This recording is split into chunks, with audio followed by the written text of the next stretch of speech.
Today is Monday, September 10th, 2007. We are here in Las Vegas, Nevada at the California Hotel. This is John Garvey with the Go for Broke Foundation, interviewer. On the interview team today is Julia Tominaga, audio, Keith Kawamoto, camera, Tim Yugi, supervising, Corey Shinozaki, audio, and today we are interviewing Gene Airheart. And sir, could you please state your first and last name, please? My name is Gene Airheart. Gene is my first name, Airheart is my last name. And where were you born? I was born in the state of Tennessee, Loudon, Tennessee. And what year, sir? 1922. And were you born at home or in a hospital? Back then you were born at home. That's been 85 years ago. I don't know whether they had a hospital then or not. I guess they did. I moved to Alabama when I was 9 months old. And we'll talk about your parents. Your parents' names, please. My father's name was Isham Eugene Airheart, and my mother's name was Nita. And your father, what type of business was he involved with? My family dealt in agriculture. We were farmers. What type of farming were you involved with? I owned a cotton gin and raised cattle and row crop farming. Now, we'll start with your father's side, and we'll move over to your mother's side. Your father, was he born in America, or did he immigrate? Oh, no, he was born in America. He was born in Loudon, Tennessee. Both of my parents were born there. So his father, which would be your grandfather, do you remember his name at all? Yeah, his name was Frank. Frank Airheart. The Airheart family moved to Jackson County, Alabama, when I was 9 months old. Now, Frank, was he also involved in farming? In farming. This is interesting. When we moved to Alabama, my father, Loudon is a short distance from Knoxville. He moved our family down there. My father went back and he rode a pair of mules from Loudon, Tennessee to Scottsboro, Alabama. Now that's what you call pioneering. I never did have my daddy tell me how long it took him to get from Loudon to Scottsboro, but he didn't do that in 3 or 4 days. Now your name, Gene, why were you named Gene? Why was I named Gene? Yes. Well, my daddy's name was Eugene, but they just shorted me out and just gave me Gene. And Airheart, what ancestry is that? It's Irish, I think. So your grandfather that you spoke of, is he the one that came over, or is it another ancestor that It's came another over? ancestor. And do you know that person's name? No, I do not. What about what part of Ireland were they from? That I do not know. Any approximate year they may have come over to America? No, sir, I have no earthly idea. And you mentioned your grandfather. What do you remember about your grandfather? He was a hard-working man. He rode a horse to our farm, his farm, every day, and it was animal farming then. It wasn't tractors. And Gene, what was his name again? Your grandfather? Frank. Frank. Okay. And maybe you could tell us about your father, Eugene. What was your father like? Oh, he was a great man. He taught me to love people. He shared his life with people, and it's still going on. I'm still working at 85. It's amazing. And well, not really. You have to.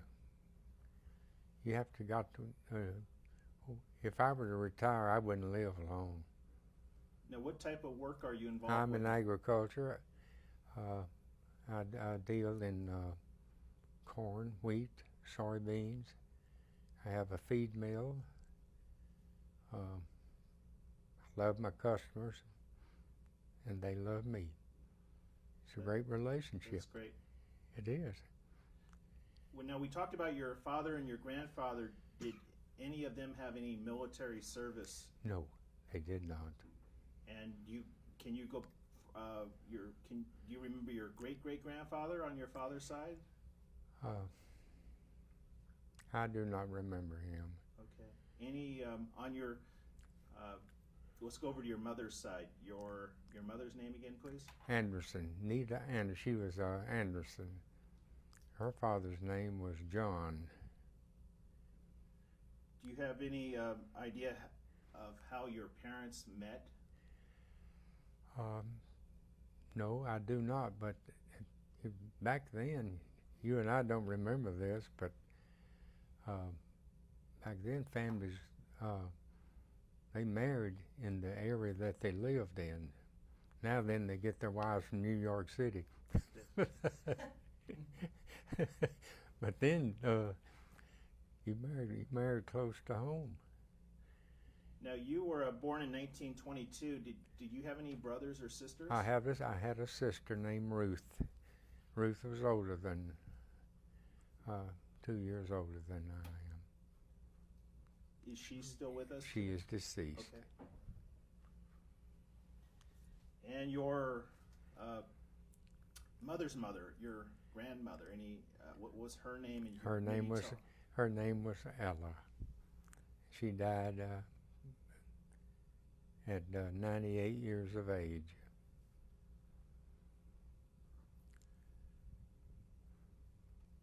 And is there any on either side of your family, your mother, your father, any history of military service? No, sir, there is not.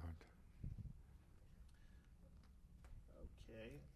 Now, we'll get into your early childhood, but maybe first you could tell us, I believe you moved to Alabama. If you could tell us, as a child, did you live on a farm? No, we lived in Scottsboro, Alabama, which was about, our farm was about 4 or 5 miles from our town. And do you remember the street address of where you lived?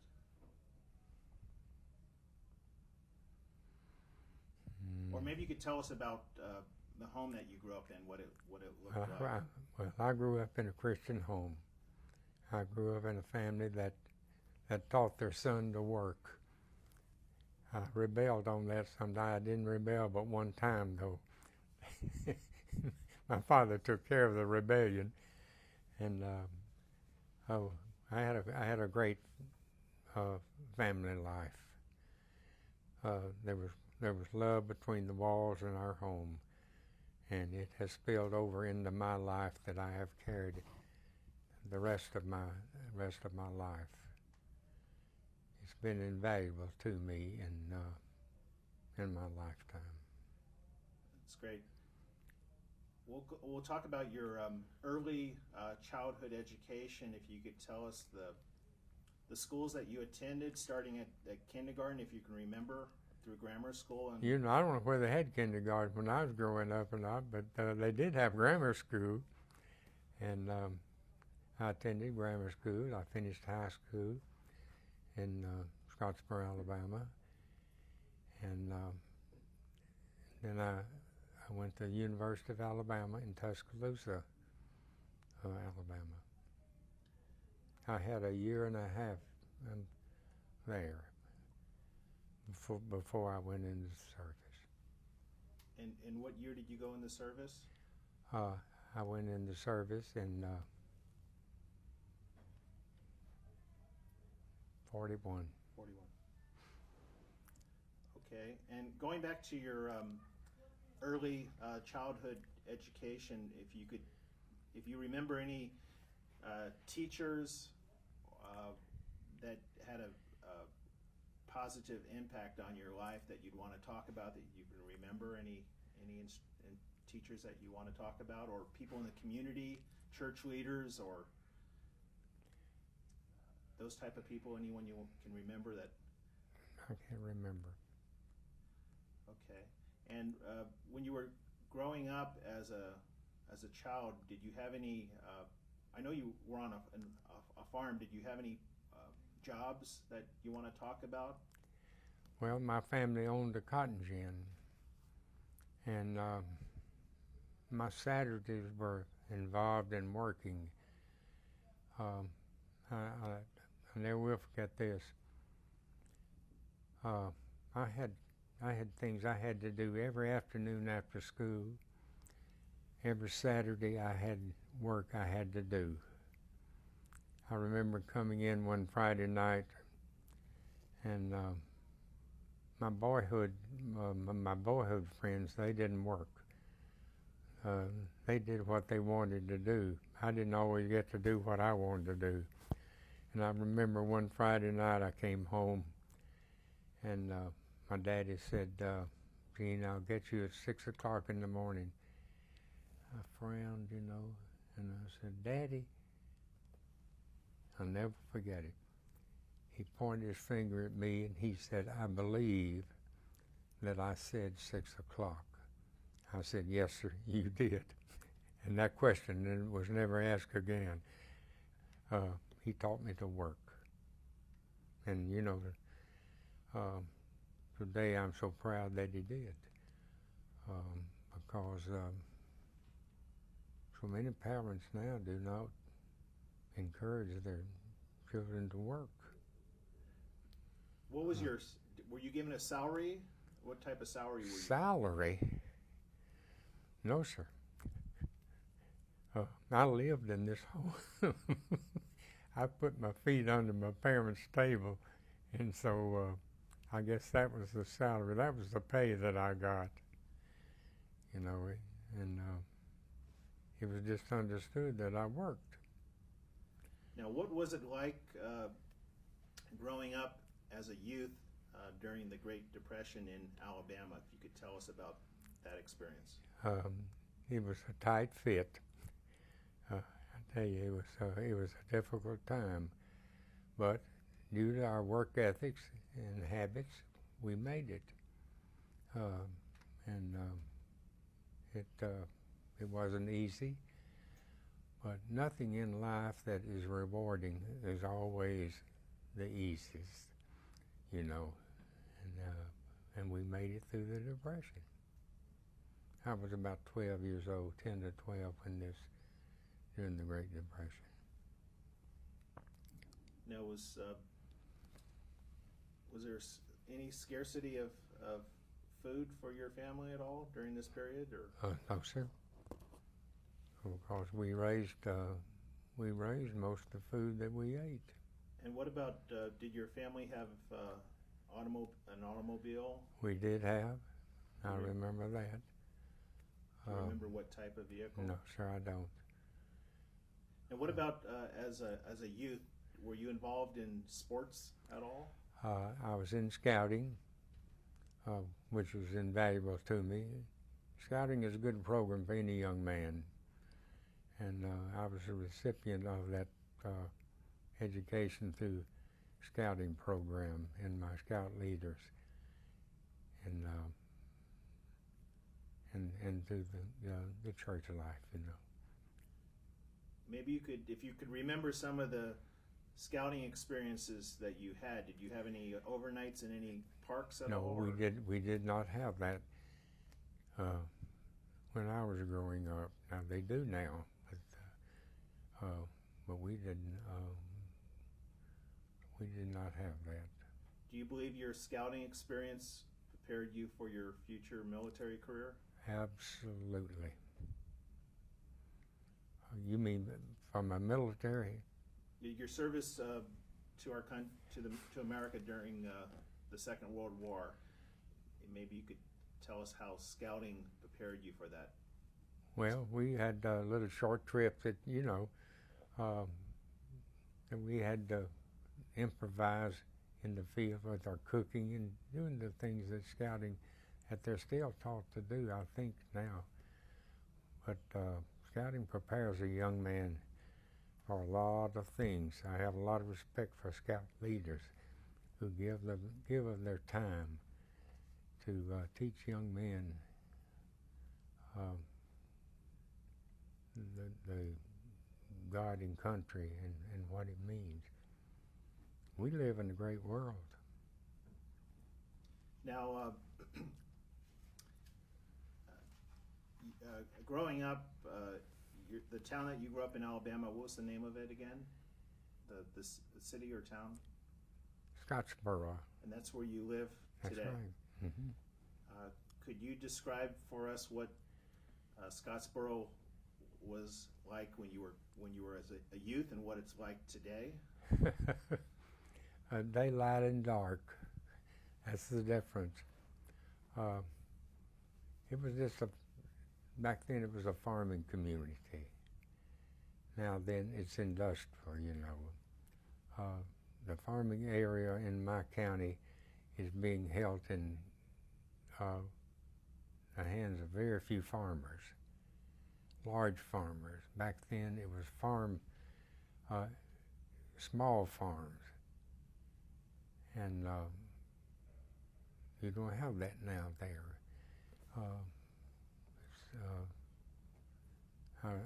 From the town I live in, you go 10 miles, you have the farming land is held in the hands of 4 or 5 farmers. Back then, you had 50 farmers doing what 4 or 5 are doing now. So it's a mechanical age for it now. Now, Gene, I didn't ask you this question, but do you have any nickname that people call you, or? Yes, but you're not going to find out. Okay. And no, they didn't. Okay. Now, growing up in Alabama, again, we're going to talk about your experience later on during the war, being rescued by Japanese American troops. But did you have any interaction with Japanese people or Japanese Americans in Alabama as a youth? No.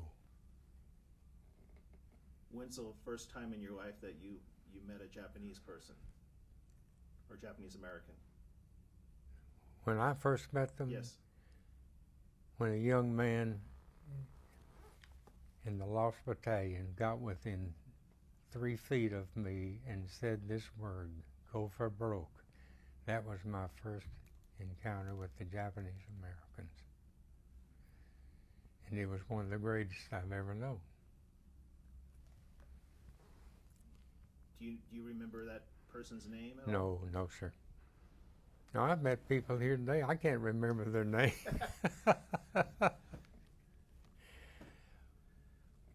And we'll talk more about growing up in Alabama. Do you remember any prominent people that came through your community as a youth, like famous actors or presidents? Any people that we would recognize today? No, sir. And you're part of the country. What is the weather like there?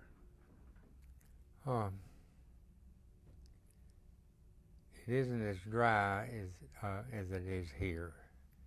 I was noticing coming in the temperature 105 in Scottsboro, Alabama. That is hot. So humid, but it isn't that way here. The weather's good there. We have cold winters, dry summers, just like everywhere else. Another thing I want to ask you about, when you were growing up, did you have occasion to meet veterans from the World War I or Spanish-American War or Civil War that you met and you could talk to us about? We had one man in our community that I remember. He died at 107.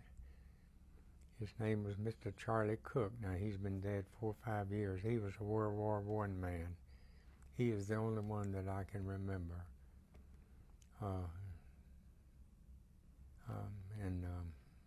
He became quite a prominent individual in our county in his latter years. But he's the only one I can remember. And growing up in school, what were your favorite subjects? Girls. Oh, that's not. You don't want that in the interview, do you? uh, well, I was a pretty good student. I had to work at all my subjects, you know, but I didn't have one that I preferred over the other.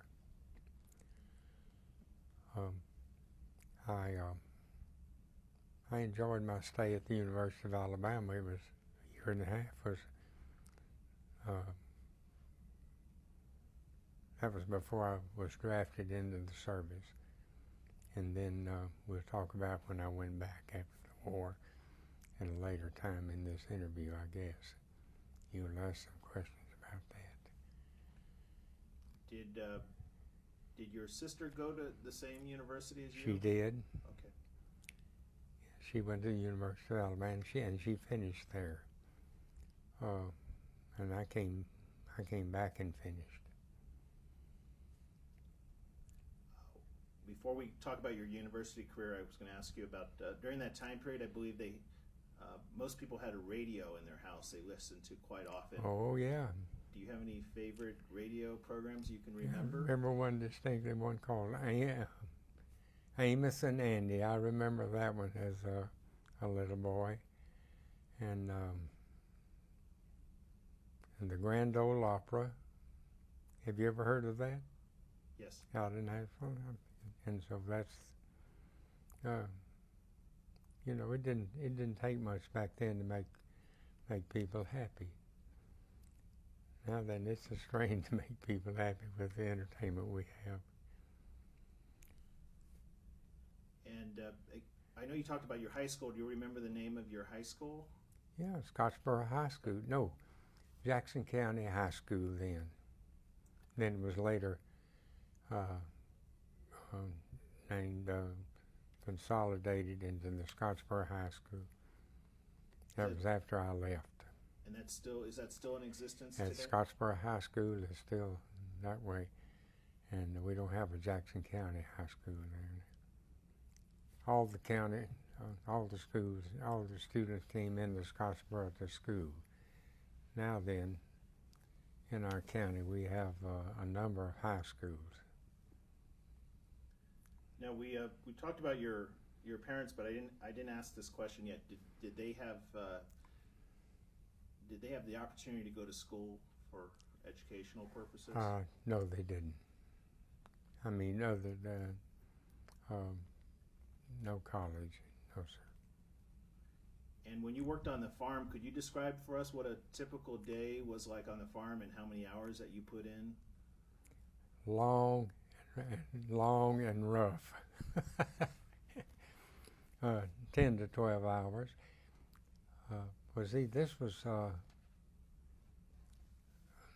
This was during the summer months when I was out of school, or at the end of the day, or on a Saturday during the school months. You know, I always had something to do. In our home, we had a pasture behind our house, and we had a milk cow, and we had hogs that I had to feed. I had grass to mow, and there was always something my daddy had for me to do. We'll move to your college years. Why did you select the University of Alabama to attend? Why? Yes. Well, I'm a red-blooded, dyed-in-the-wool Alabama family. My sister had gone there, and it was just natural to see that she was in school there when I went. My family had 2 students in school at the same time at the university. Did you, at that time, did you know what you wanted to major in? I majored in the business administration. And I forget what my sister education, I think. And approximately, what year did you enter college? What year? Was it before the war? It was before the war. Okay. I was only there a year and a half when I was drafted. And then I went to Fort McClellan, Alabama for my basic training. And from there I went, I shipped out of Newport News, Virginia.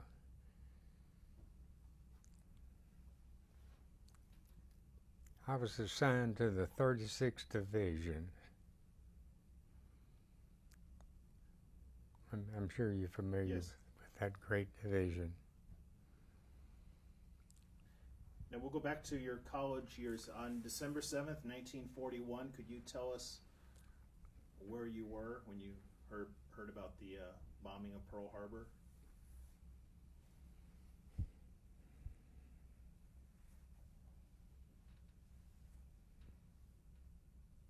I don't remember. But it was probably sometime during your college years. Well, I'm sure it was. Okay. And I just went right straight from, at that time they were drafting young men out of college, you know, and then sending them right on, do their basic training and then send them to either Pacific or... Now when you received your draft notice, how did your family, what was their reaction when you told them what you received? Well, they just accepted it as the American way of life and what we had to do. There was no opposition to it whatsoever. Of course, I'm sure my mother felt like she was losing her son, you know. But I came from a patriotic family. I have one now. If you could tell us about the process before you shipped off, was there a testing or physical examination that you were given before you were sent off? If you could tell us about that process, if you remember. I don't understand this now. Usually they give you if you got a notice, they give you a test. I don't think I got that. I think they just, when I was drafted, that was, we went for an examination when we were drafted, and just a regular physical. Wasn't anything complicated about it then. And I believe you were you left home to Fort McClellan, Fort McClellan, Alabama. How did you get from your home to the fort? Was it what method of transportation? Well, I drove my car to Atlanta, Georgia, and I was inducted into Fort McPherson in Atlanta, and from there I was shipped to Fort McClellan for my basic training. And from basic training, I was sent to Newport News, Virginia, and shipped out of there. And then I joined the 36th Division in Europe. Okay, and this is the U.S. Army. Right. Did you have any desire to go in the Navy or the Marine Corps? Or? Never. And they gave you in the military at that time, they gave you a serial number. Do you remember what your serial number was? 141-30662. And maybe you could share with us, what did you use that serial number for? Well, you had a dog tag, we called it. It was a metal tag that had that serial number on it. And that's what you carried all through your military service. Now, when you left for your training in the service, did any friends of yours in the community also get these draft notices about the same time? Well, see, mine came through when I was at the university, and theirs would come to them at home. So I did not go in with any of the boys that I knew. They probably went in a different direction. But we had at basic training in Fort McClellan. We had a few boys from my town that were in training there, but none of them were in school at the University of Alabama when I was drafted. They got their draft notice at a different time, but they were trained at Fort McClellan in Anniston. Now I know you received your notice and you left college, but at that time in history, was it possible to stay in college and finish college and then enter the military, or did you have to go when you got that notice? I had to go. You had no choice if you passed the physical. See. And well, you know, it didn't enter my mind to try to get out of this. Look for another outing, you know, to keep them going. I just thought it was a thing that I wanted to do, and I don't regret it. We'll talk about your the training that you received at was it Fort McClellan. Maybe you could, if you remember the approximate duration. I was a softy when I got there, but I was a toughie before we got through. It was pretty vigorous training. And I was trained to be an infantryman. Do you remember your drill sergeant's name? Sergeant Carter. I'll never forget him. And maybe you could tell us more about Sergeant Carter, why you won't forget him. He was all business. He was a real military fella.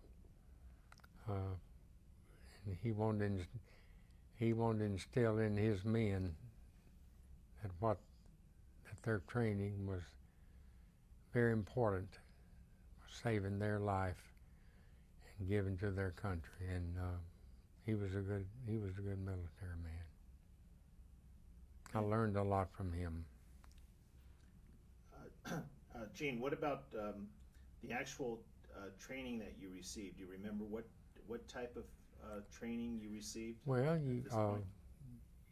you received training in weapons, obstacle courses, bivouacking, and that type of training, similar to what you'd have during the war. I mean, when you were on the line. But I did not receive training on what I ended up, what I was doing with the 36th Division. I was a gunner on a water cooler 30 machine gun. I did not have training with that at Fort McClellan.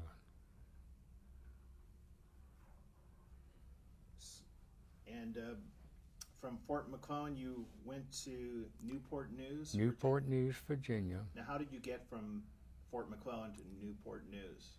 Do you remember?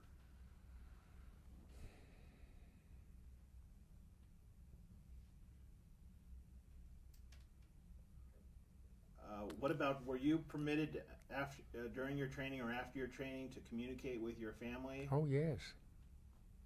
Yeah. At Fort McClellan, I was close enough to home that I could go home on some weekends. You know, I was within 100 miles or less of my hometown. And they permitted us to go home for some weekends.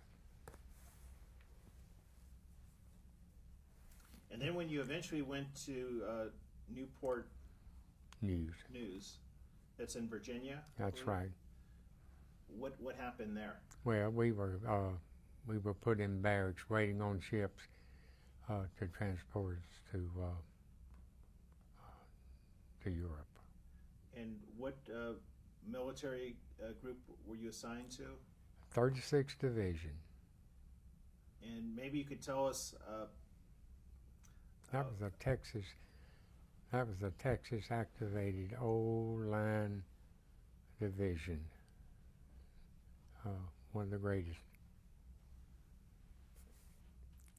So were most of the soldiers in that outfit all Texans? You mean in the 36th Yes. Division? No, sir. No, they were back years before, but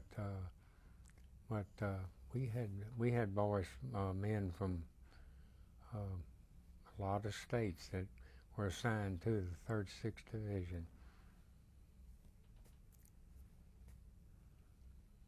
And I believe you said you assembled there and you eventually left to go to Europe. Right. About what do you remember the maybe the month and year? When did you leave America to go? You know, if I'd known you was going to ask all these back years ago, 50 years ago, I'd have all this written down so I could tell you. Well, we have that questionnaire that your son-in-law Mike can kind of fill in some of the blanks later on, but the dates aren't really they're not that important. Basically, we just want to learn about your experiences. Now, your trip across the Atlantic Ocean,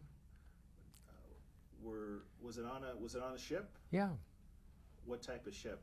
It was a troop ship, and I forget how many men were on this troop ship. Do you remember the name of the ship?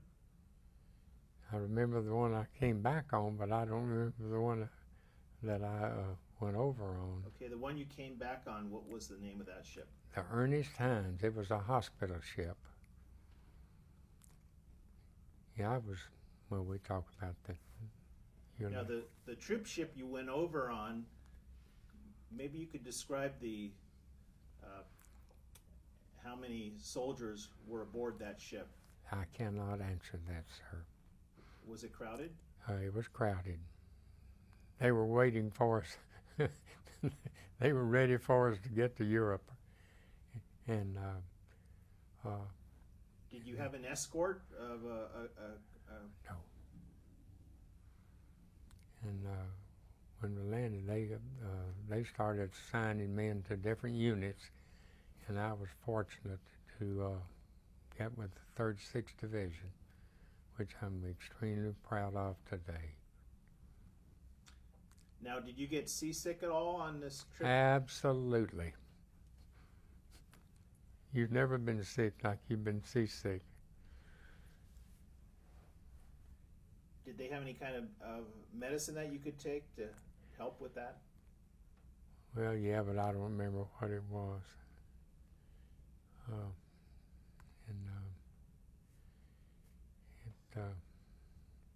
I've never been on one of those things before. And now, you were out on the open ocean. Did you know how to swim in case the ship sank? I believe the water had been a little too deep for me. And what about on this troop transport over to Europe? What did you do to pass the time on the ship? Well,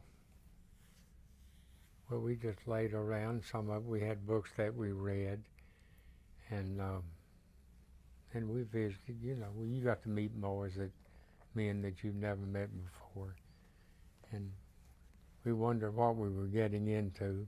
We had a pretty good idea what we were getting into, but we were all looking forward to it.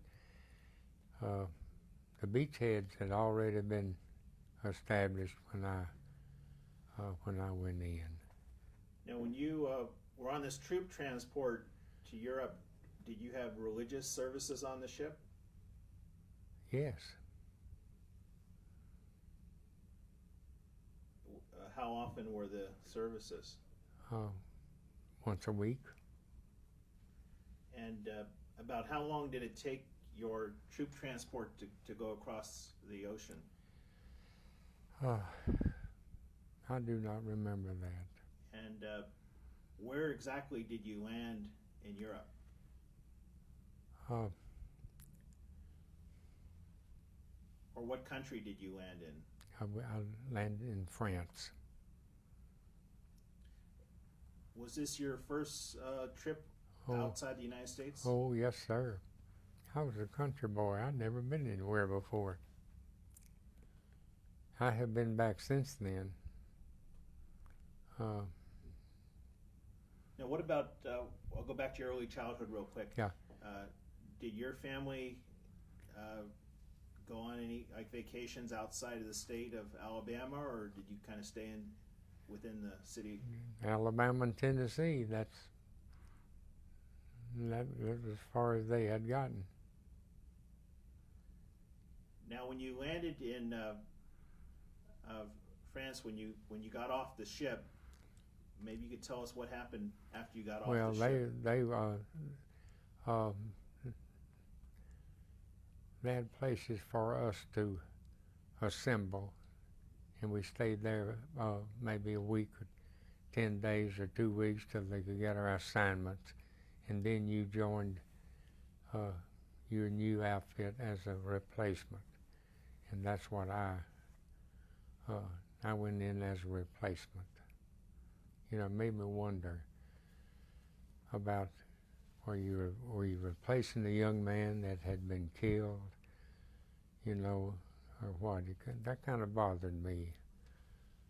My reason for being a replacement. But those kind of things you couldn't dwell on, you know. You just took the day-by-day things that you had to come up with, and that was one that always bothered me.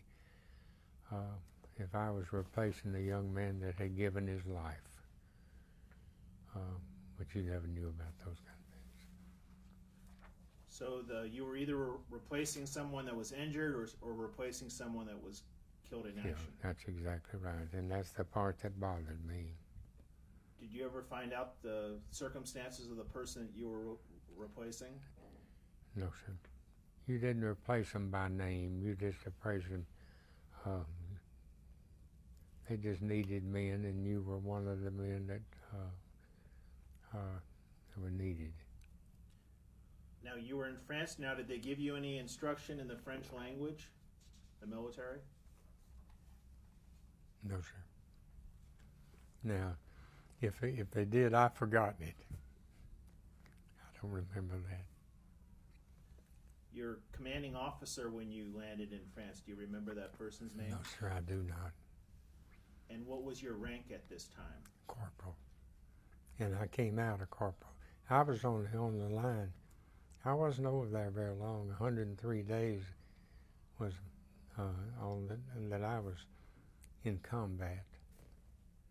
And Gene, maybe you could describe from head to foot what was your uniform like? Whatever you can remember. Well, you know, it was wool, and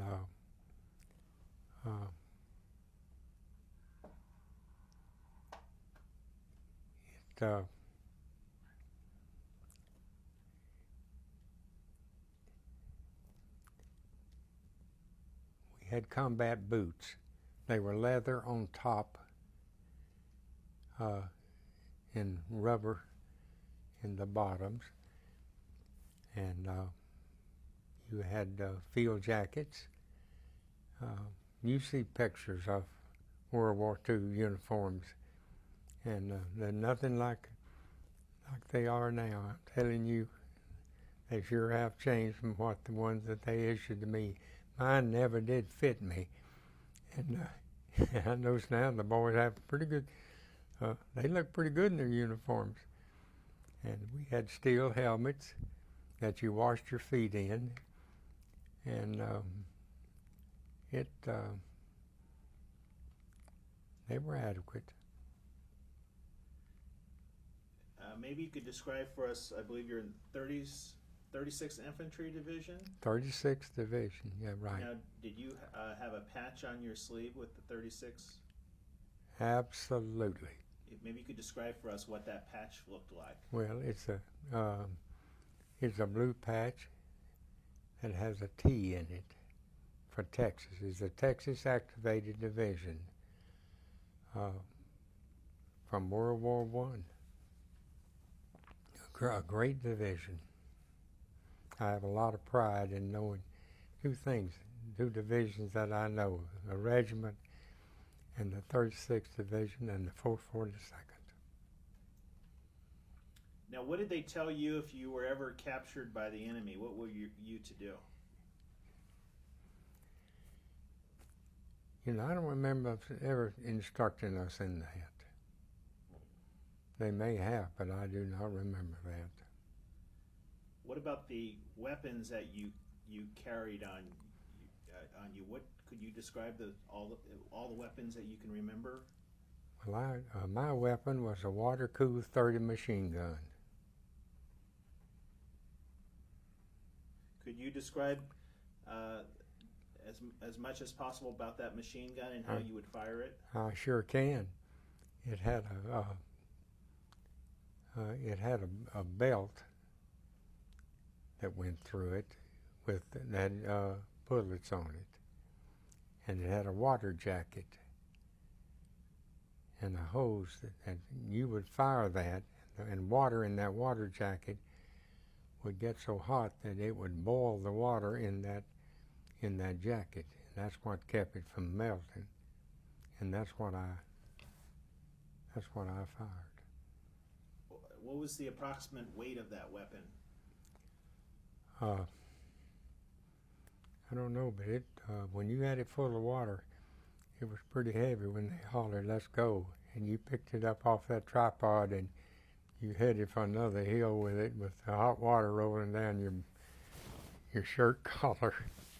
It was pretty heavy. How many in your outfit had this type of weapon? I do not know. Now I was in we had a tripod man, a gunner, and then you had ammunition men. You had 5 men who carried ammunition for it. And I was in the weapons platoon. And then you had a rifle platoon, which I was not in. And then you had an air cool gun that some of them used, but mine was a water cool 30 machine gun. Do you remember how many rounds it could fire per minute? Fast. Every 10th round was a tracer bullet. That way you could just make sure you were getting on what you were shooting at. And it would rip them out of there now, I'll tell you. What about hand grenades? Did you have any of those on you? We did carry some hand grenades. I didn't like those. Is there a reason why you didn't like the hand grenades? Well, I didn't feel comfortable with a hand grenade. You pulled a pin and then you threw it, you know, and then it exploded. And to use a hand grenade, your enemy, the Germans, were getting pretty close to you. They were too close to you if you had to use a hand grenade. And but I didn't have a whole lot of contact with that type. Now, what about? Did you have a knife on as a part of your No, sir. weapons? I did not. Now, getting back to France, maybe you could tell us about when you got off the ship and how did you get. Do you remember any of the French cities that you went No, to? they had trucks there that they picked us up and unloaded us in 6x6 trucks to transport us to headquarters where they were assigning us to different units. Some of the soldiers I've interviewed that have served in Europe, they tell me about some of the soldiers went over the hill where they left their units. Did you have any? If we did now, then I do not. I'm sure that we did have some that went over the hill, but I wasn't one of them. I didn't know where to go. It was a new land to me. What about your contact with the French people? Did you have any interaction with the French? No, sir, I did not. I'll tell you, I was put right on the line pretty quickly after I got there, and I stayed there until I was wounded and ready to come home. Now, when you say the line, is that the area where That the Lost Battalion rescue occurred? no, sir. That's when you go on the line. That means that you're in combat. That's what I call the line. And the Lost Battalion was a part of that line. Gene, maybe you could tell us your first experience in combat. What that situation was like. Well, see, as being a gunner on a water-cooled 30 machine gun, the Germans were a pretty good little ways from us. It wasn't a hand-to-hand combat, and so we just cleared an area and just kept right on moving. That's what happened to us with the Lost Battalion.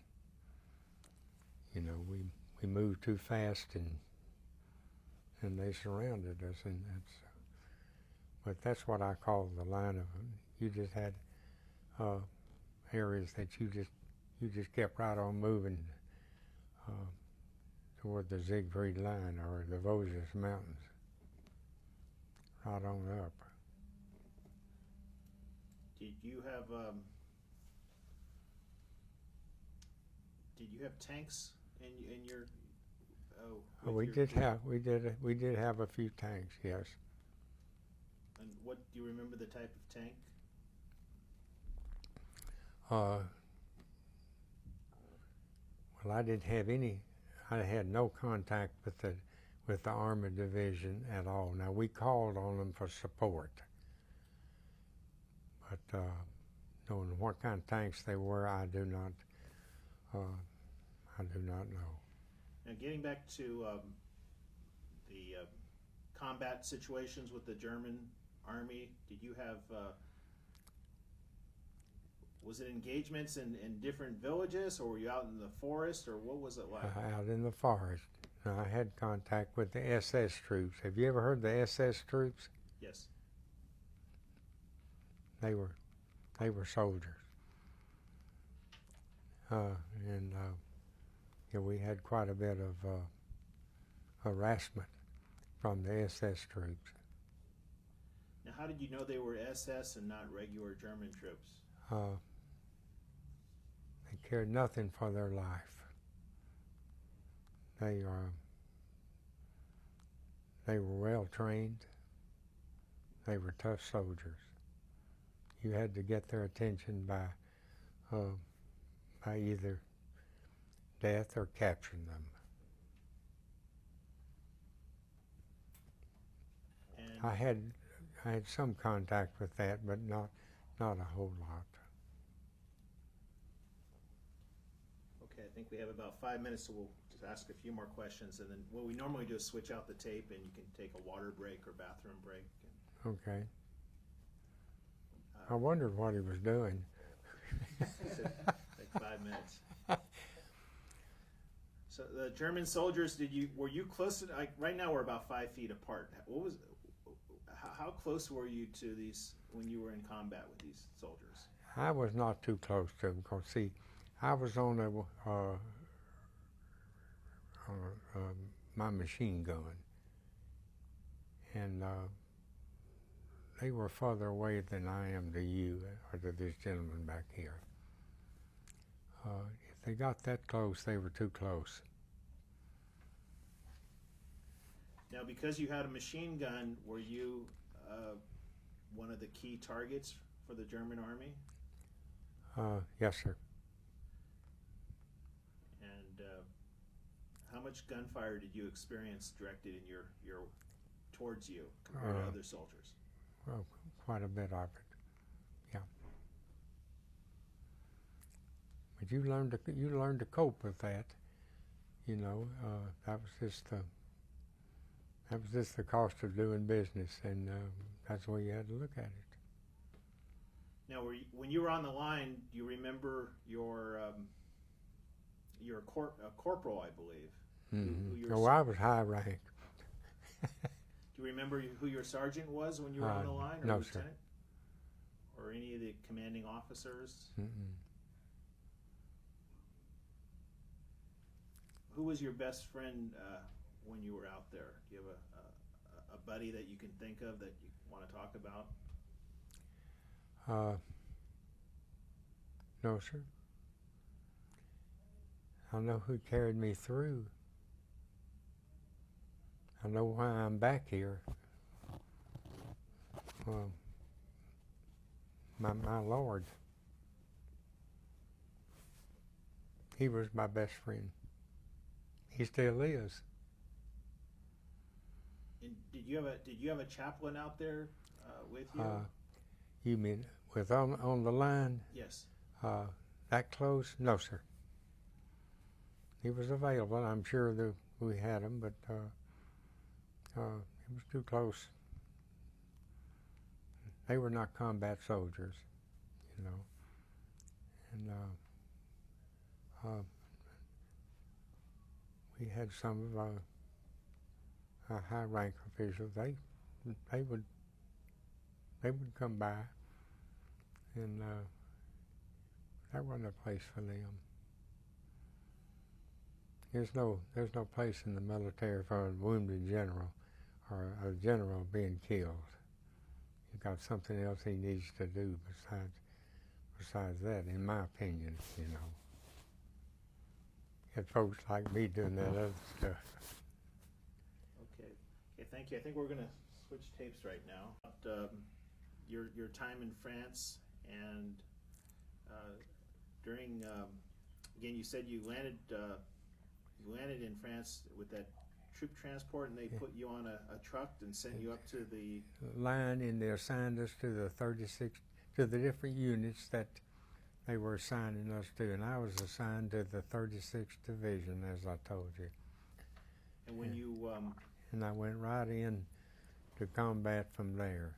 Now, when your first combat experience, was it at nighttime or during the daytime? It was during the daytime. And I had a little of the nighttime stuff. Did you fire your machine gun at that time? Your first combat experience? Now that I can't exactly remember. Or maybe you could tell us that first combat experience. Do you remember anything about it that you could share with us? Well, yeah.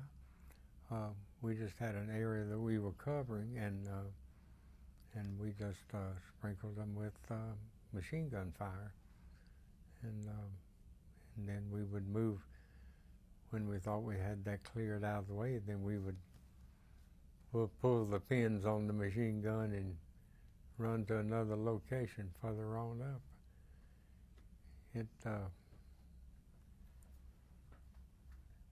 And I was with that. We were doing that until that's when the Lost Battalion was allowed to. That's when they allowed us to go right through without any resistance, and surrounded us. I believe You were on the you were on the front for how many days again? 103 days was all. And at the 103rd day, you were injured. Is that correct? That's right. See, I hear soldiers talk about time off and going to different towns. I went in fighting and came out flat on my back, so I didn't get into that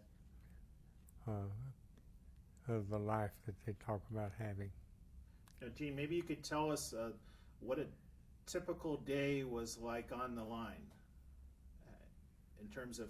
You kept your eyes wide open, and every time you stopped, you started digging a foxhole to get in. You never stopped without planning for a place to lay down under the ground. And that was just that was the thing you were taught. It was your life you were saving, and that's what we were taught to do.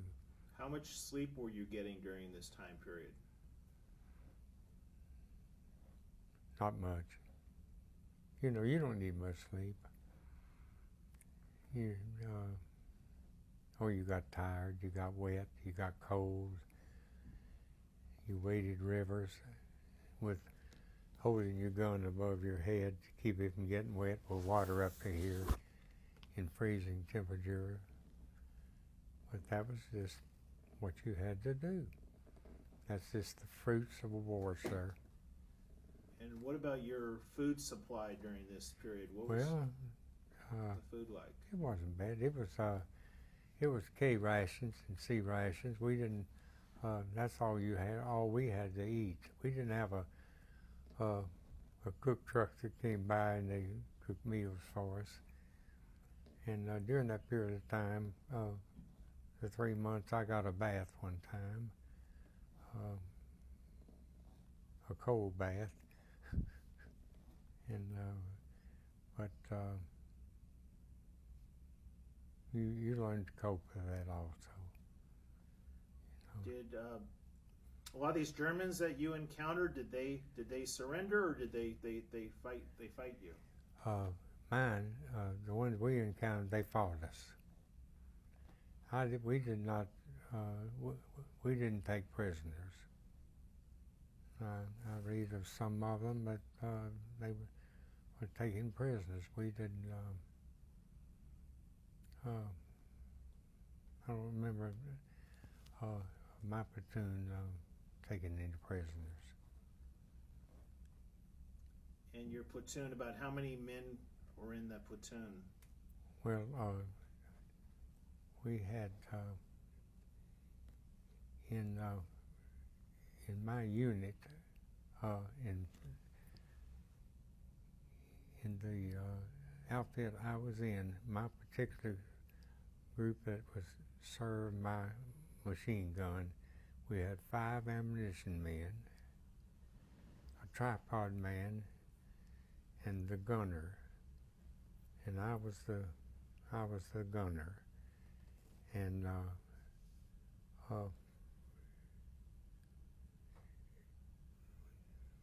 we had scout teams in that unit. I never did want to be one of those boys. We had so many of those that didn't come back. They went out at night patrols, and that was kind of a suicide mission, you know, but someone had to do it, and it was beneficial that we had them. They can tell what was out there, and but a lot of times it was too late, though, you know, and but it left a memory in your mind that wasn't too pleasant. Now, you mentioned your faith in God. How important was God to you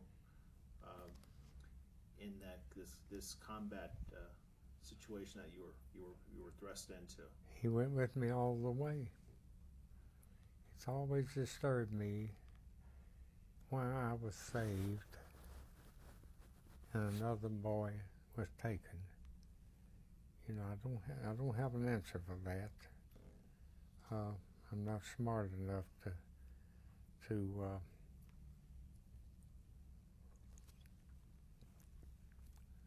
know why. My mother gave me a little testament before I left home, and I still have it. I still have it, and you know, mothers and their sons. It was a relationship that was great. I came from a church family. Now, during the break, I believe you mentioned, we talked about your in the Methodist church? Yes, sir. Okay. And maybe you could just tell us a little bit about what you told me about that you went over to your Scandinavia, I believe. Yeah. Can you tell us what Yeah, happened over there? spoke in the churches over there as a lay speaker. And about what time period was this when you did that? This was in 1969. After I was married, my wife and I went over. And your wife's name? Joy. And she is just that. That's great. I believe she here at the reunion, or she is here. She was at the hospitality house last night. Did you meet Joy? I met Joy after I came back wounded. I came to Scottsboro, and I was there a year on crutches. And that's when I met her. And then I went back to the University of Alabama. I went back to university on crutches and came back home and went to work with my father. And then Joy and I got married. 69 years. It's incredible. Isn't it? It's been wonderful. So during the break, or actually before we switched the tape, you mentioned that towards the end of your time in combat, you were with that battalion that was surrounded by the Germans. Yes, sir. Could you tell us what led up to that group being, or the Lost Battalion? What led up to that being? Well, they outsmarted us and took all resistance out and just allowed us to go through, and then they surrounded us and cut us off from food, water, and everything for 10 to 12 days. Now, I showed you before we started the interview, and maybe they'll take some photos afterwards, but maybe you could hold this up. If you could just hold it like this, and I believe if the camera can zoom in on this blue area. That's right. I'm saying that's correct because you've done it, and I can. But this looks like what they did. They surrounded our air and just cut us off. There was one little water hole that we were afraid that was contaminated, and we had no food. They tried dropping chocolate bars into us, and it wasn't too effective, you know. But water was an issue. Yes. Have you ever been thirsty? Yes. But you haven't been thirsty enough that you could not get the water. You could always find some, couldn't you? Well, think about doing without water for that period of time. Now, this map depicts that the green areas are where the Germans are surrounding you. That's true. And where, do you remember where exactly that water hole was? And no, but it was pretty close to the edge of a clearing right here. Okay. But we learned that that wasn't the thing to do. We were afraid that they had poisoned that. And I can hold this. all right. We can take some photos afterwards. But And they tried to crawl up and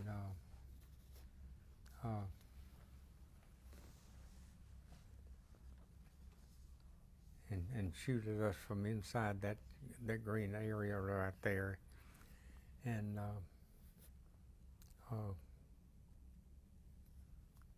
they had no success with that, and we had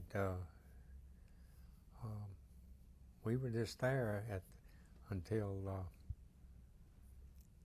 they assigned the 100th Battalion and Marty Higgins to come for us. And we heard that there was things happening that were going to happen, and we were assigned different spots around that you were responsible for. And I'll never forget this. You can look so intent at something until it gets to be, until you stare and you become just kind of hypnotized on what you're looking at. And the day we were relieved, I wish I had the young man's name that was within as close as I am to you. And I remember his words, "Go for broke." And then I knew that great things had happened. And but the sad part,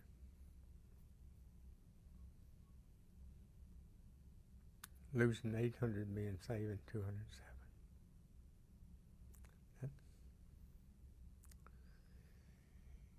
That's what you take home with you. And it's never out of my mind. Gratitude and gratefulness and love and concern and caring and remembering. The 442nd. Now, during the break, we had a discussion about your appreciation for the 442. I just told you. Yes. Yes, sir. It's never out of my mind. Every day I thank God for them. I know why I'm here. Somebody cared. Okay, thank you for sharing that with us. Well, it's heartfelt. You can tell that. Yes. So we'll go back to. And you know, I'm so proud that I feel a part of this organization. They in Washington, they gave me. I have a lifetime membership. I'm sure other people have it too, but I hope it means as much to the other people that have them as it does to Gene Airheart. That was awarded one of them. And I'm sure it does.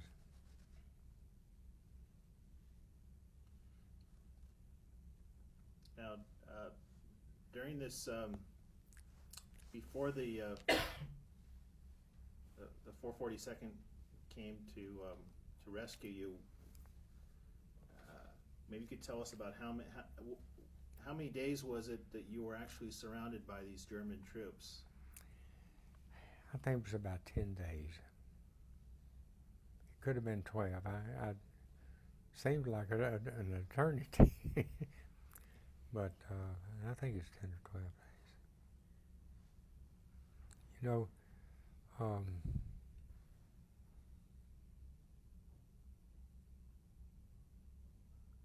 you can get so hungry and you can get so thirsty that you could almost drink your own urine. I mean, it was tough. Could you share with us the The attempts to resupply your battalion, how successful were they? There were a lot of attempts made, but none were really successful. I mean, 100% successful. They shot chocolate bars into us in shells, but that wasn't too effective. The effective part was the mission, and the 440, the 100th Battalion, and that was the successful part. And you know, I never will forget this, sir. There's another thing that comes into my mind. When we were moving out of that area, there was trucks there loading boys up just like you would cordwood in trucks that gave their life that someone else could live. Think about the magnitude of that statement. Now, I believe Marty Higgins was the most senior officer. He was the man in charge. If you could share with us anything you want to say about, I believe he was a lieutenant back then, Lieutenant Higgins, during the war. I met Marty Higgins. We were invited by the 442nd at the World War II Memorial Dedication in May 3 years ago in Washington. And I had the privilege of meeting and had my picture made with Marty Higgins at that time. And you know, I had a great experience here last night. Up there I shook hands with 3 Congressional Medal of Honor winners, and they were all Japanese Americans. And I shook hands with one of them last night at the hospitality room. And that was wonderful for me.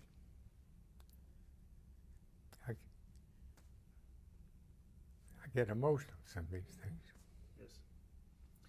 We'll go back to the period when you were surrounded by the German troops. Was there any serious discussion that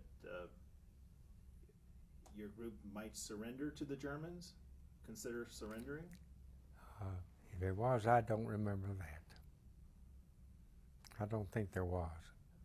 Now, maybe you could share with us, how was your supply of ammunition at this time? We had some. We didn't have all. What we had was adequate at the time. If it had gone on much longer, it might not have been. You know, but 10 days is a long time. And I believe early on in this, when you were being surrounded, Marty Higgins asked for volunteers to see if they could break through the line. And could you tell us about the speech that he gave? I cannot tell you about that. No, sir. I'm sure that there's some of the battalion that could share that part of with you, but I cannot do it because I wasn't there. I was in the Lost Battalion, and Marty was with his group getting organized to relieve us. But I don't know whether I could have been a good soldier under Marty or not. Maybe it'd been too tough for me. He was some old kind of soldier, American. Now, during this, when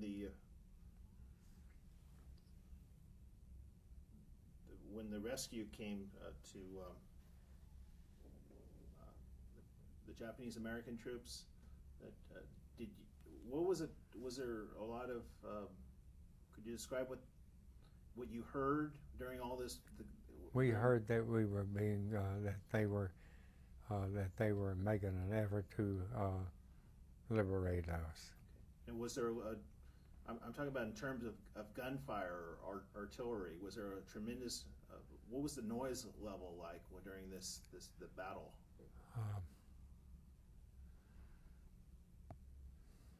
I do not remember that, sir.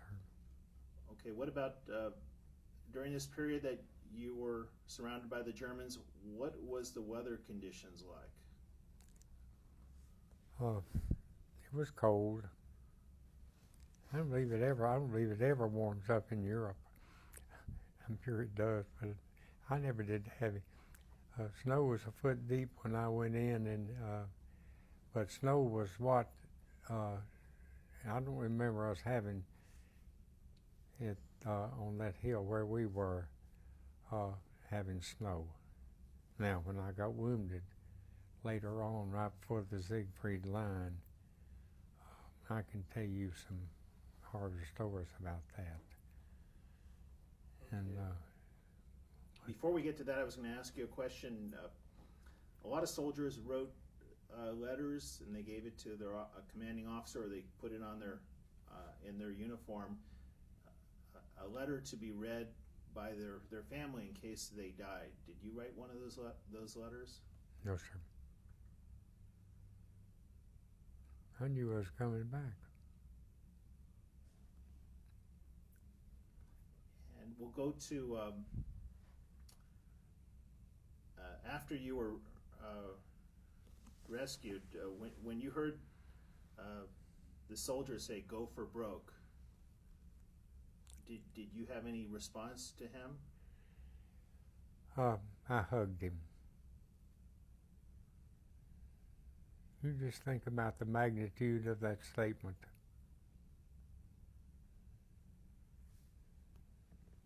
You know, it's the greatest. You're talking to a man that's dedicated to that group and to my country, and it'll never change. Now, besides that one soldier that you spoke with, were there any other of the Japanese American troops that you spoke with that day? No, sir. Not that I remember. So when you were... we just made our business to get off that hill, and but we heard plenty of fire. We heard plenty of firing, and it was proven when we went out and we saw what we saw that had been sacrificed for our safety.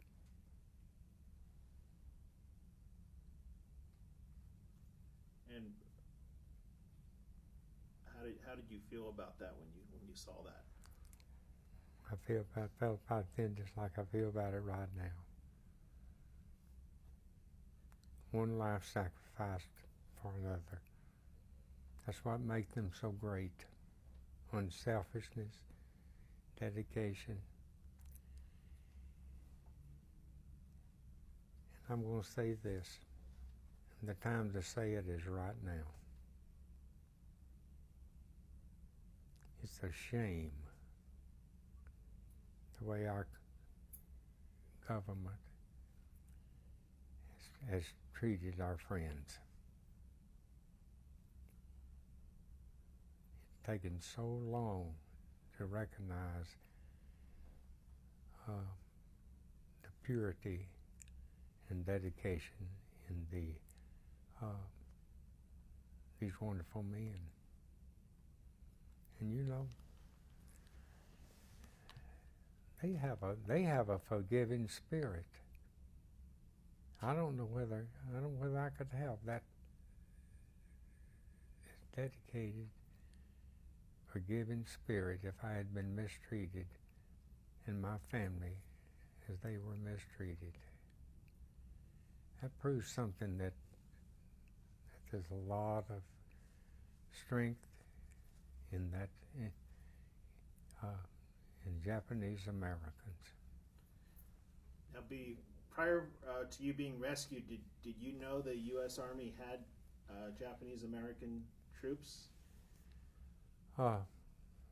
We Or had units? we had heard that they did have, yes. We didn't know how great they were, though. We didn't know how great they were till the cream came to the top. Now, before being rescued, did you have any perceptions or anything?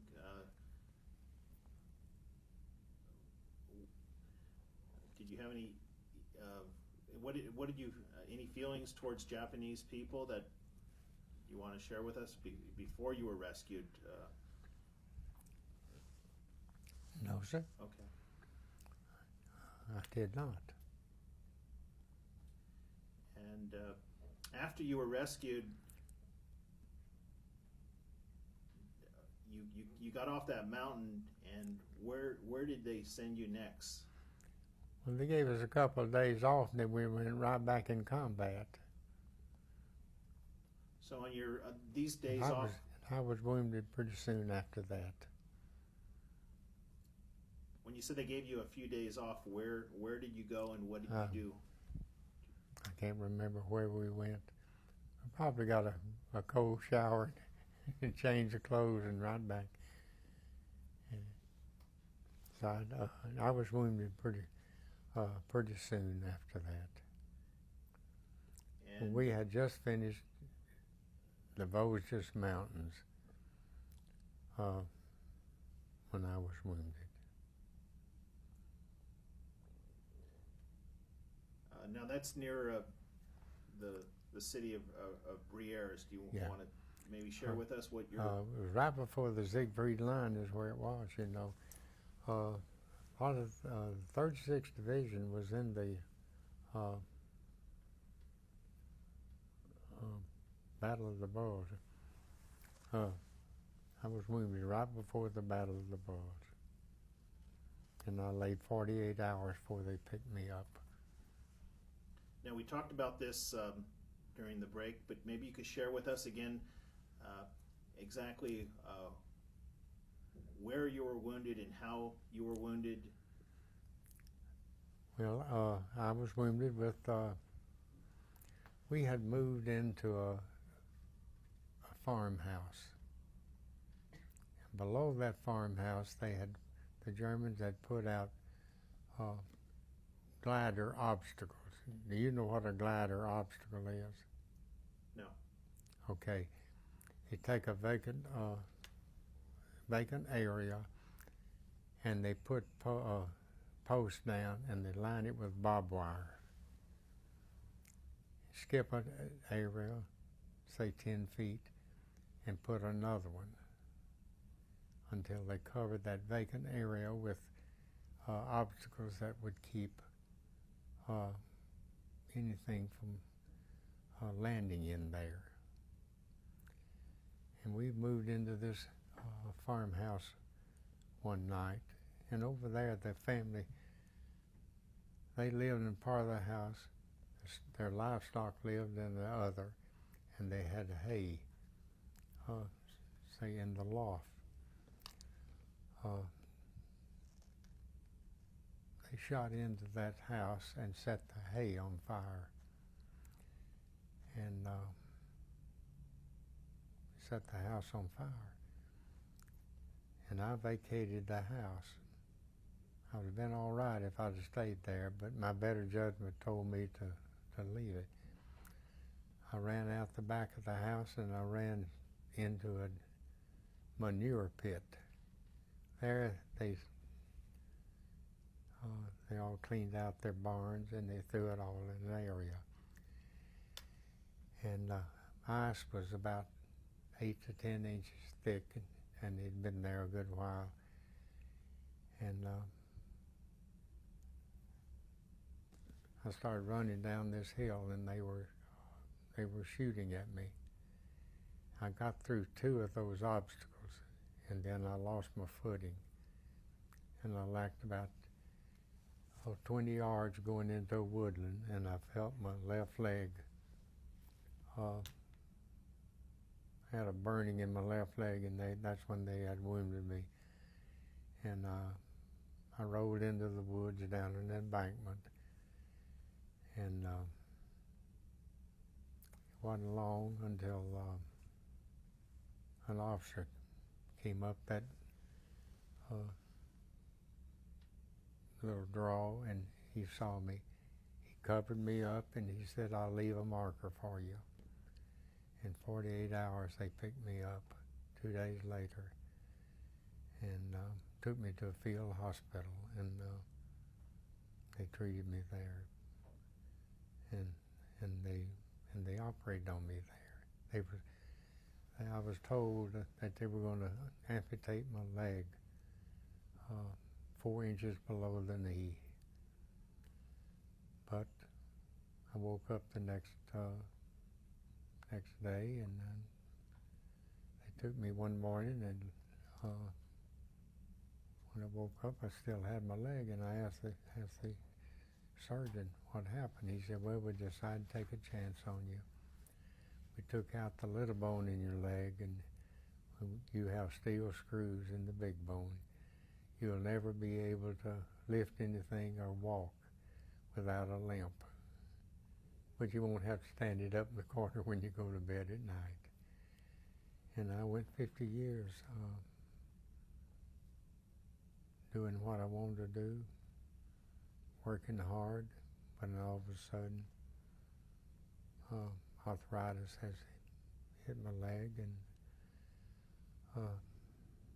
I just can't do the things I used to do. But I came back home and stayed in this a year on crutches. They do it differently now, you know.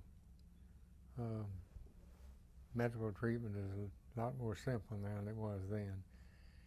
And I went back to university and finished school, and came back and went to work. I've had a good life. It hasn't all been easy, but it's been good.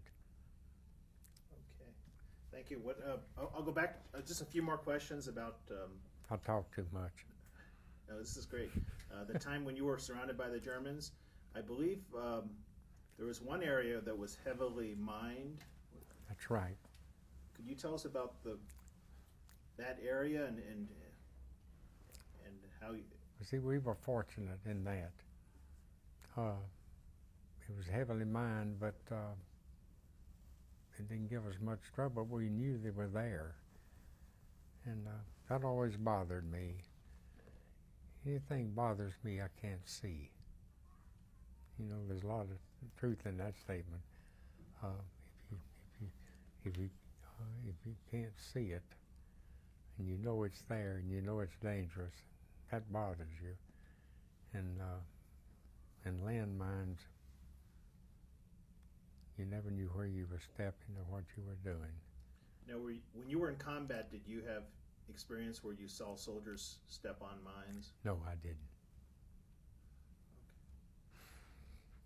Okay. And when you were surrounded, I believe that they had Thunderbolt aircraft bomb German positions. Did you witness that?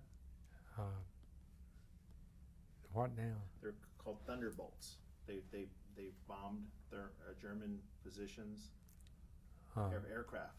Yes. How was the air support? It was pretty good. Yeah, it was adequate. Now they stayed with us, and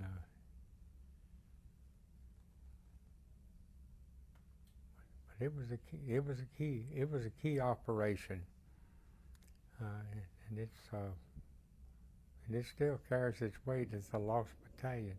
You mentioned there's been 2 Lost Battalions, one in World War I and one in World War II. And I don't remember the one in World War I. Yeah, that confuses. It comes over the internet. You can pick it up on the internet. A friend of mine picked it up, and he gave it to me. He had a number of sheets I knew. I called him. I said, "This is not, something's wrong. This is not the Lost Battalion that I was in." He said, "No, I meant to call you. That was a World War I." So there's been 2 of them that I know of. Now, have you been back to your? You said I believe you went to Europe twice after the war. Is that correct? That's true. Have you been back to the battlefields that you fought at? No. I wouldn't recognize any of it, and I have no desire to go back.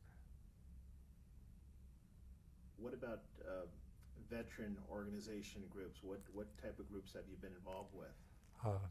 The DAV, Disabled American Veterans, and Veterans of Foreign Wars, and I'm not a member of the American Legion.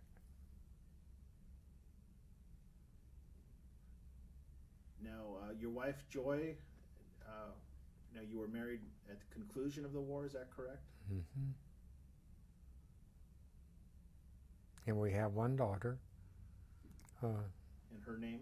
Her name is Paige, and she and Mike live in Charleston, South Carolina. We have one grandson. Mike, my son-in-law, he has an engineering firm, and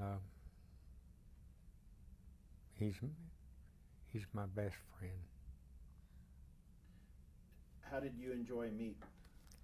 I met her after I came home from World War II. I knew of her. She was this little spindle-legged girl that I wasn't paying attention to. But everybody in my town, I was the first boy back that had been wounded, and I was spoiled. I'll admit it. I took to it real well too. So you were brought back when you were injured. You were treated at a field hospital. Where were you sent to next after? I was sent to back to the coast, to Remiremont, France, waiting hospital ship to come home. And I believe you said you told me during the break you had something called a compound fracture. Yeah. Could you explain for us what that is? Well, a compound fracture is when the bones in your leg break through the outer part of all the bones came out the back of my leg here. And that's a compound fracture. When you were injured, did you have any memory of being injured? No, sir. Do I have a memory of it? Yes, sir. I don't remember the pain. I can take a lot of pain. It didn't bother me. Could you describe, I believe you were lying there injured for 2 days. Tell us about that. Off and on I was conscious and unconscious. And the cold weather was beneficial in my not bleeding to death.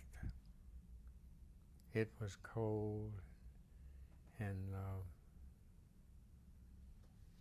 that had an impact on my not bleeding to death, and another cause, But they picked me up on a Jeep, and I laid in the hall for a week before they ever did anything to me.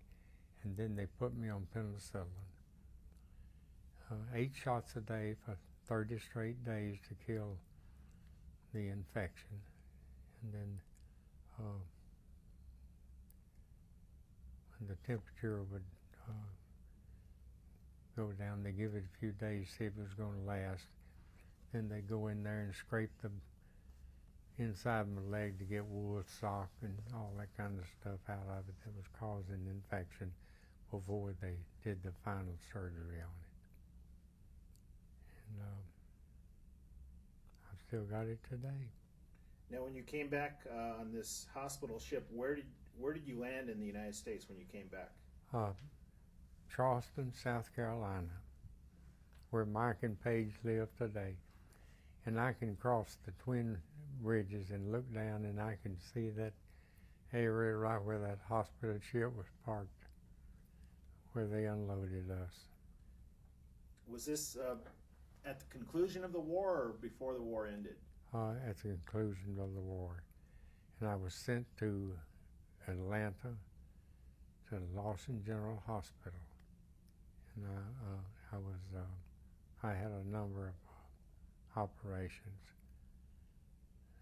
after that. They'd send me home for a few months, and then I'd go back and they'd do something else to me. And finally they quit working with me, and they turned me loose. Now, when the atomic bombs were dropped on Japan, how did you hear about that? How did I hear about it? Yes. Well, everybody heard about that, you know.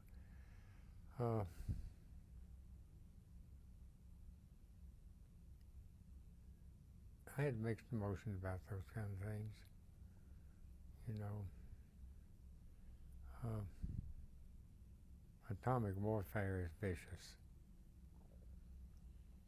And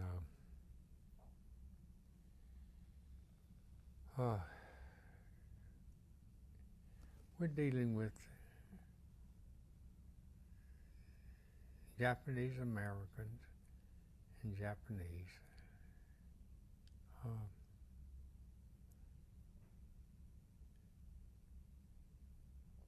My feelings are mine, and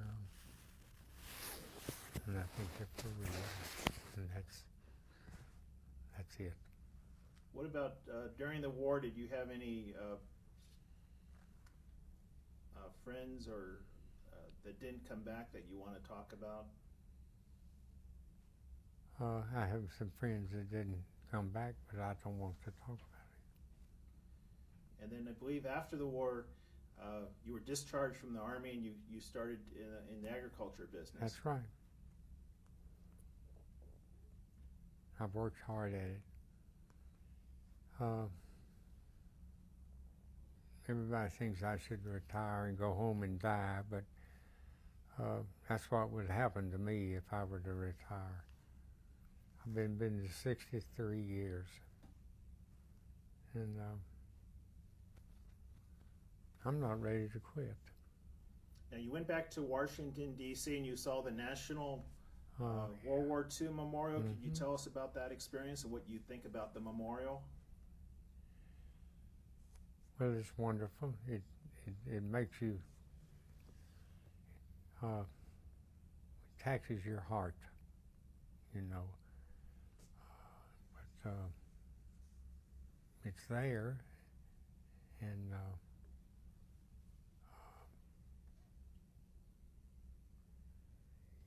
you feel like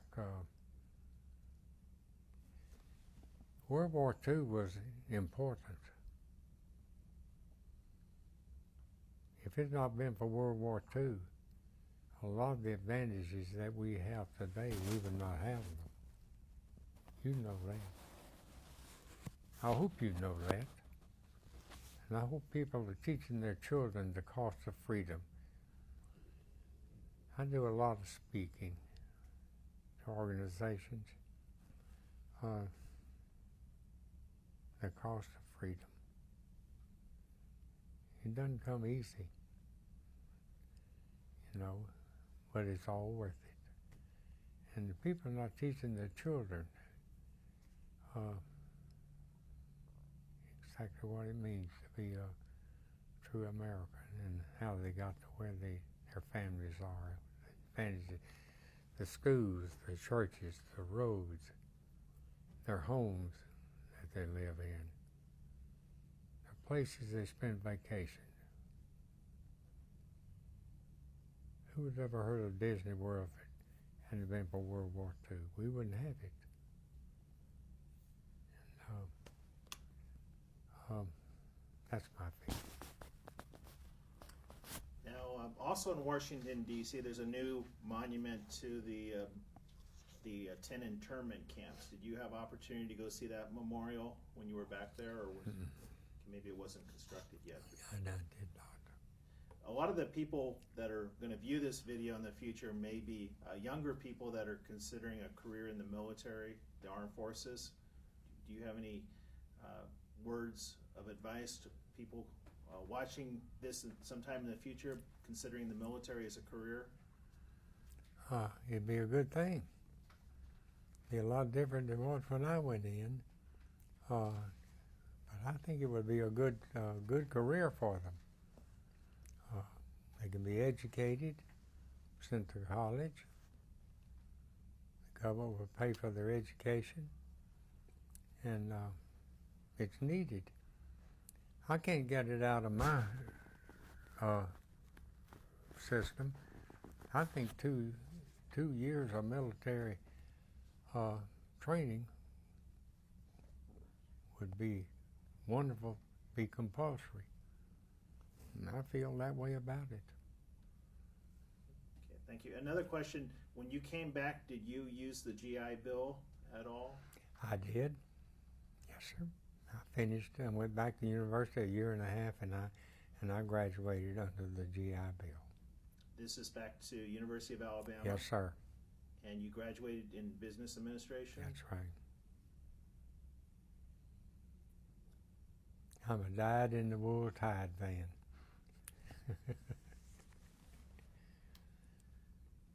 I love my university. I work for it. I mean, encouraging students to go. Now this Lost Battalion group that was rescued, that you're a member of, how many were actually rescued and how many are still alive and with us today?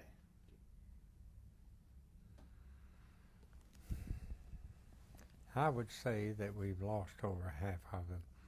I think there was 207 or 210. But I would say, this is just a guess, that we've lost half of them. Well, you think about it. Here I am at my age, and I'm sure I'm in better condition than some of them. I guess I am. I don't know whether I am or not. Now, initially when we spoke, I believe you've done one oral history before. Can you tell us who you did that oral history with? No, I can't. It was an organization out of Oregon, and it's in Washington in the Congressional Record. I can't remember who it was. Okay, it's probably in the Library of Congress. That's where it is, and I have a copy of it at home. Is there anything that I haven't asked you about that you'd like to talk about? I can't think of a thing in the world, sir, that you've left out. Maybe I'll open up to other people in the room if they have any questions that they might want to pose to Gene. Yeah, Gene, and go ahead and answer to John. But can you, you're in the 36th Division. Yes, sir. Can you list what infantry, your unit? I was 141st. And what company? Company D. Company D. Heavy Weapons Company. And can you tell us who your commander was? Or your sergeant? Mm-mm. Let's see. I know y'all think I'm a little No. vague on some of this stuff. It's been a long time. Do you remember the position of your gun placement during the Lost Battalion? Can you describe where you were set up, what area you were set up, and so on?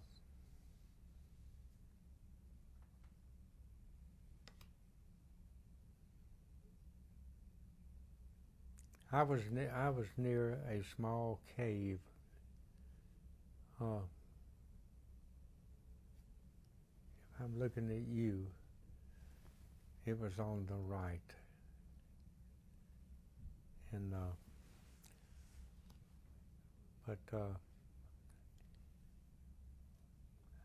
I did not have my machine gun down in that opening right there. At that time. Can you describe what your responsibility was?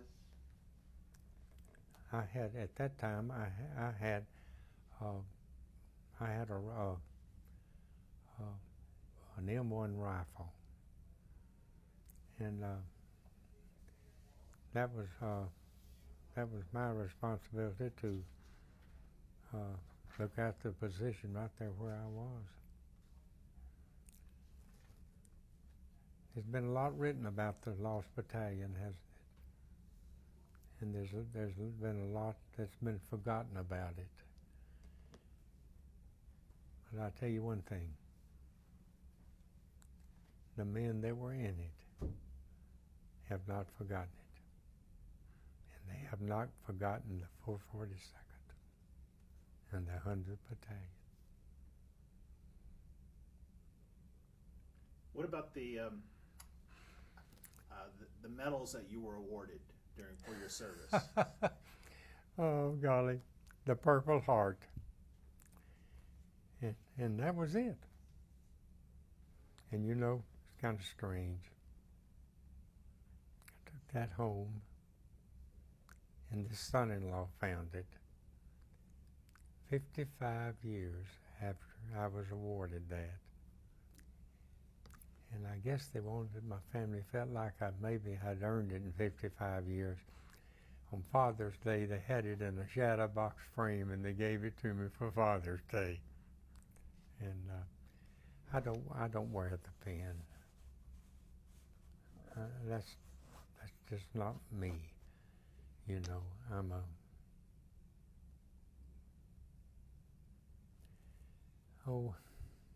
I guess what I'm saying, I don't believe in wearing your medals.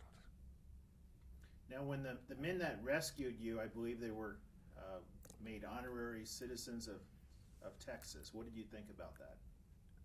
What do I think about it? I think it's wonderful. And my son-in-law works with, he's in contact with the 442nd by email all the time.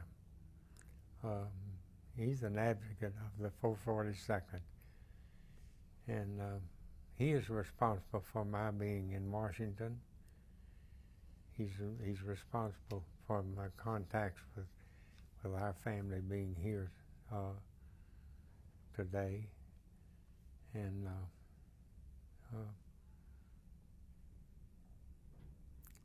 everybody in this world, somebody has to be responsible for one thing, and he is a dyed-in-the-wool. Like I told you, he thinks I won World War II, and I ain't told him any different. I'm just going to let Mike think that. Okay, we only have about 5 more minutes. Prior to your being rescued, or prior to seeing the Nisei soldiers, over the course of the 7 days or so, can you describe any of your thoughts that you may have had during that time? And can you go ahead and answer to John?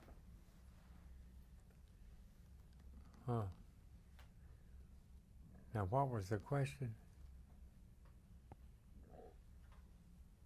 Before the rescue of when you were rescued, if you had any what was it, thoughts of the Nisei soldier? Thoughts that was just going through his mind during that period. During that time period, what type of thoughts were going through your mind during that, before you were rescued? What were you thinking about? We heard that we were being rescued by the 100th Battalion, the 442nd. And of course, you know how we felt. We were anxious, and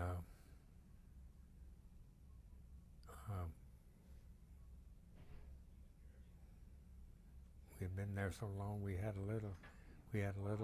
little doubt, you know. But those doubts were erased. Those doubts were erased, and so I'm a real advocate of the, as you are, of the 442nd.